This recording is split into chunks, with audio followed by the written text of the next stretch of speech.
Qubada ağır qəza baş verib. Rayonun Ağbil kənd ərazisində ölümlə nəticələnən yol nəqliyyat hadisəsi qeydə alınıb. Məlumata görə, Ceyhun adlı gənc idarə etdiyi 40 BC 862 dövlət qeydiyyat nişanlı VAZ 21011 markalı avtomobillə düşdüyü qəzada həlak olub.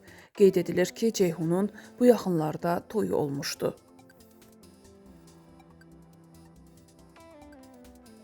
Xaçmazda qətl hadisəsi olub. Hadisə rayonun Xudat şəhərində qeydə alınıb. Orxan Hacıbalayev qaynatası İlham Hüseynovun sinəsinə yumruqla zərbə vurub. Nəticədə İlham Hüseynov ölüb. Məlumata görə öz evində öldürülən mərhum bir müddət əvvəl açıq ürək əməliyyatı keçirib. Qeyd olunur ki, Orxan Hacıbalayev qaynatasının evində öz arvadı ilə dalaşıb.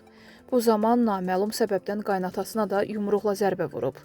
Qətli törədən kürəkən saxlanılıb. Faktla bağlı cinayət işi açılaraq istintaq aparılır.